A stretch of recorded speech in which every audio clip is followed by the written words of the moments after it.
Vamos terminar o livro de Augusto Cury, reta final, porque semana que vem é a última semana da quaresma, então temos essa semana e a outra para terminar esses dois livros, né, que foram começados, se eu não me engano, foi no mês de fevereiro?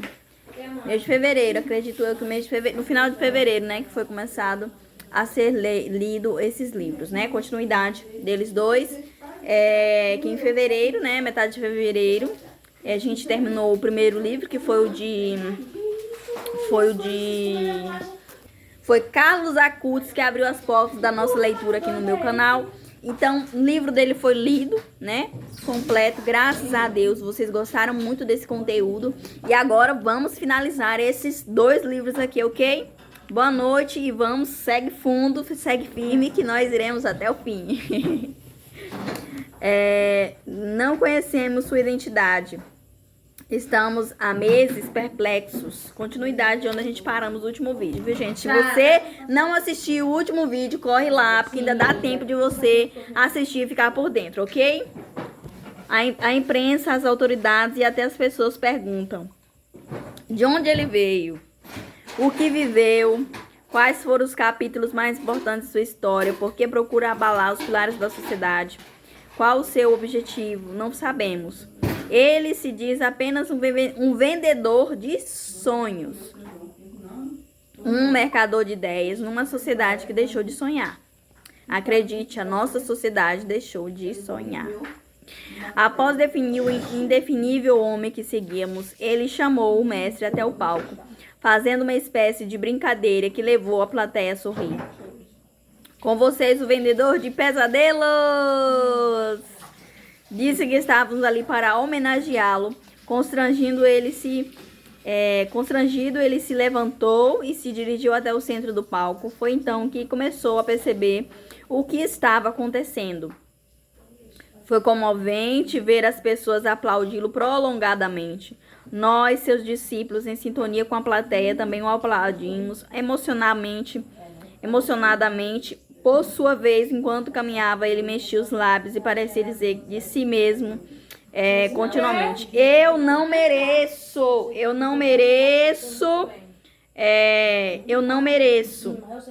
Rapidamente lhe colocaram o microfone de lapela, né? Eu acho que é aqueles que tem alguns personagens, né, de igrejas que colocam aquele aqui, ó, que fica coladinho na bochecha, viu, gente? Eu acredito que seja desse tipo de microfone que ele está falando aqui. Rapidamente lhe colocaram um microfone de lapela, aquele que vem aqui, viu? Uma pessoa especial usa bem aqui, ó. Ainda sob o som dos aplausos. Parecia incrível que um homem vestido um velho paletó preto com dois remendos brancos, um na frente, outro nas costas, camiseta amarela sem gomar, cabelos semilongos, levemente despenteados e barba por fazer, que fazia debates, ficou semelhante, não ficou? Debates em público, mas amava o anonimato. Fosse tão querido foi esse homem. Após os aplausos, as pessoas aguardaram suas palavras. Vamos ver o que ele vai nos falar? Ouvidos atentos. No palco, olhou para os líderes do evento e não os felicitou pelo acontecimento. Em seguida, deu alguns passos e, fitando a multidão, iniciou sua fala com essas palavras: muitos se dobram diante de reis devido ao seu poder. Outros se curvam diante de milionários devido ao seu dinheiro. Outros ainda se prostram diante de celebridades devido à sua fama. Mas eu, com muita humildade, me curvo diante de todos vocês. Não mereço essa homenagem. A multidão que estava no estádio foi ao delírio. As pessoas se levantaram novamente e o aplaudiram. Nunca haviam visto um homenageado homenagear solenemente a plateia que a ele assistia. Silenciosamente esperou que as pessoas diminuíssem os aplausos para continuar suas palavras. Quando ia a iniciá-las, o apresentador o interrompeu, né? Igual interrompeu aqui agora. Não entendemos o motivo da interrupção, pois parecia que a apresentação tinha sido completa, mas ele nos surpreendeu dizendo: senhores e senhoras, antes que esse misterioso e inteligente homem nos brinde com suas magníficas palavras, gostaria de lhes fazer um tributo por tudo que ele tem feito pelo sistema social. Em seguida, olhou para o mestre e pediu gentilmente que continuasse no centro do palco e apenas se virasse para assistir a um inusitado filme que passaria no enorme telão do estádio. Neste momento, desligaram seu microfone. Começaram a passar um filme, esperávamos campos, flores, velas e montanhas para homenagear o mestre, mas o filme não mostrava a primavera, e sim o rigor do inverno.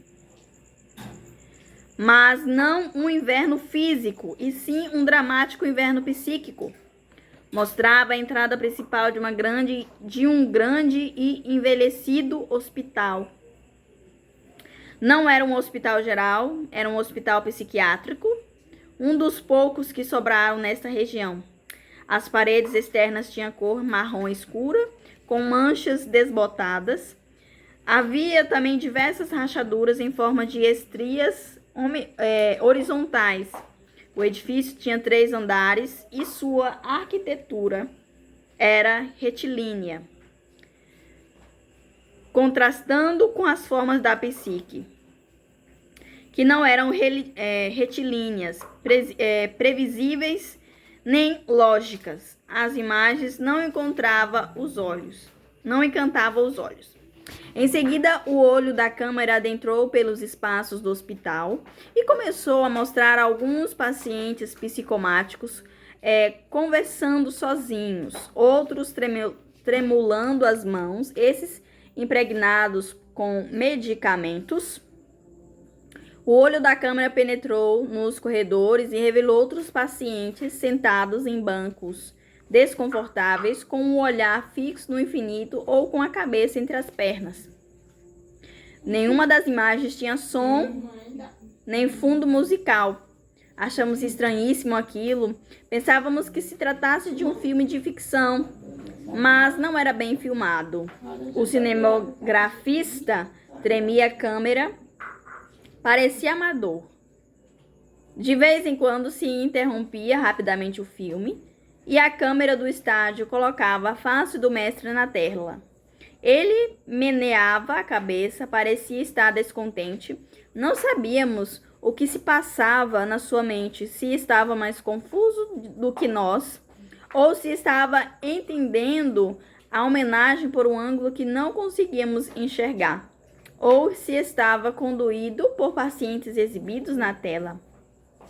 Talvez mais adiante o filme o mostrasse irrigando aquele lugar, com seus sonhos, afeto e solidariedade. De repente, como um filme de terror, o som começou a aparecer. Todo o estádio levou um susto ao ouvir alguém gritando no interior de um quarto, dizendo: "Não! Não! Vá embora!" Era um paciente psiquiátrico desesperado. A câmera direcionou seu foco para a porta desse quarto. Ele se abriu lentamente e mostrou um paciente agoniado no fundo do quarto, sentado na cama com as mãos tampando o rosto. Não parava de gritar: "Vai embora! Saia da minha vida!" Estava muito aflito, num estado de ansiedade incontrolável, e tentava afugentar os monstros que assombravam sua mente. Suas mãos continuavam sobre o rosto, flexionava o corpo sem parar, como algumas crianças autistas. Vestiu uma camiseta branca, amarrotada. Não era possível definir seus sentimentos. Devia estar conduído da miséria expressa solenemente na tela.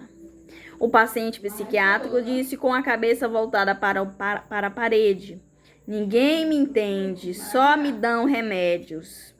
Em seguida, relatou que mobília queria praticar canibalismo contra as outras partes dessa casa.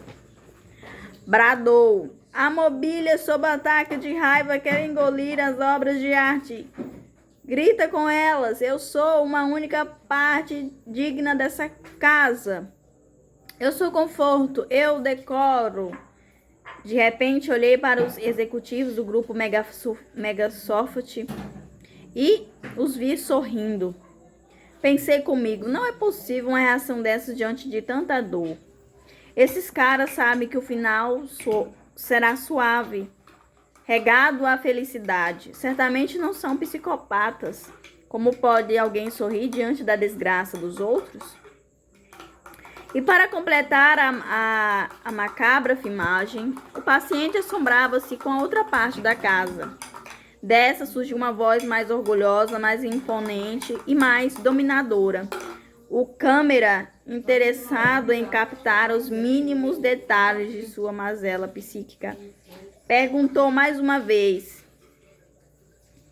quem o está inquietando? O paciente deu as costas para a câmera, tirou as mãos do rosto e colocou-se contra a parede. Seus pulmões procuravam desesperadamente o ar. A flutuação da camiseta diminuía, que estava ofegante. O câmera insistiu sem brandura. Ele: fale sobre seus fantasmas. É uma chance de vomitar seus monstros. O paciente retornou suas reações iniciais. Gritou: tenho medo, tenho medo. O cofre ameaçou destruir tudo. Ameaça derrotar toda a estrutura. Brada com a voz de trovão: eu financio tudo. Eu comprei tudo. Eu comprei vocês. Eu os trouxe à existência. Curva-se diante do meu poder. Eu sou o Deus dessa casa. A respiração do paciente parecia a de um asmático. Jamais eu vira alguém tão fragilizado. Jamais vira alguém tão necessitado. Estava prestes a ter um infarto. Nesse momento, tentando sair do calabouço, o paciente virou o rosto para a câmara e começou a gritar desesperadamente: vamos morrer, soterrados! Tenho medo, socorro! Tudo vai desabar. Como pela primeira vez sua face ficou descoberta, o cineasta deu um zoom e o captou num closet único. Seu rosto em pânico ficou nas dimensões gigantescas do telão. Ao contemplarmos sua face, não foi a sua casa que desabou, foi nosso mundo. Perdemos o chão, ficamos trêmulos, perdemos a voz, ficamos paralisados. A cena era inacreditável, surreal. O paciente do filme era o mestre. Não tive reação exterior, mas interiormente minha mente foi invadida por uma enorme tempestade. Em pânico, eu gritava dentro de mim: não é possível, seguimos um doente mental, um psicótico. Não é possível. A experiência sociológica implodiu.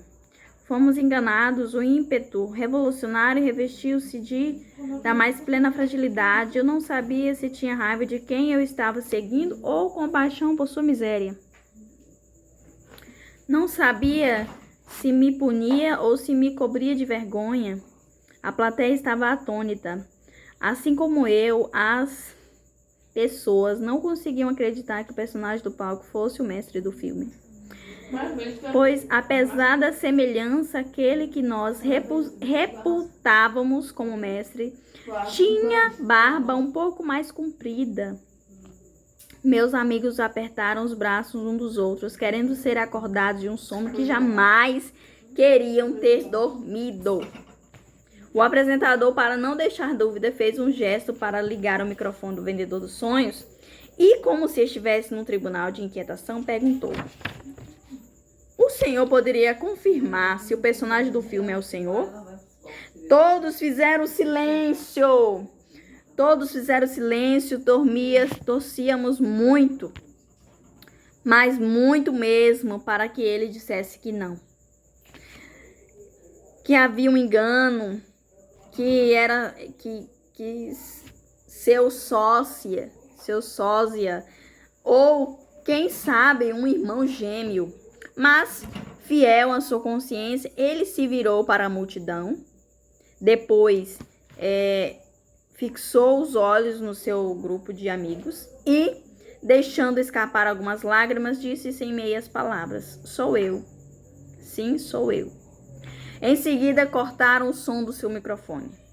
Não precisava, pois ele não ensaiou se defender. O locutor fez um ar de deboche e disse com tom menor: um doente mental?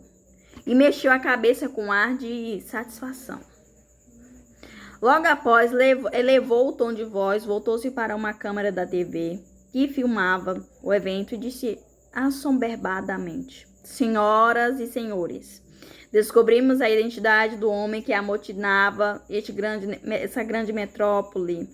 Descobrimos as origens daquele que incendiava a mente de milhares de pessoas. De fato, ele é um grande fenômeno social. E apontando o dedo indicador direito para ele, enfatizou com sarcasmo: eis aí o maior impostor de todos os tempos, o maior espertalhão da sociedade, o maior golpista, o maior ilusionista e o maior herege deste século. E para mostrar nossa gratidão, lhe entregamos o título de honra de maior vendedor de loucura, pesadelo, lixo, falsidade, estupidez que essa sociedade já produziu. Nesse momento, fotos e mais fotos foram tiradas pelos jornalistas convidados. Uma belíssima modelo saiu ao seu encontro e lhe entregou o diploma. Os organizadores tinham planejado tudo nos mínimos detalhes. Por incrível que pareça, ele não o recusou. Delicadamente o recebeu. Os discípulos estavam perplexos. A plateia estava paralisada. Não se ouvia nenhuma conversa paralela. Os músculos da minha face não se mexiam. Meu raciocínio estava aprisionado. Minha mente borbulhava perguntas. Todas as ideias que ouvimos e que nos arrebataram saíram da mente de um psicótico. Como é possível? O que fiz da minha vida? Mergulhei num mar de sonhos ou de pesadelos. Saí de um suicídio físico e entrei em um suicídio intelectual.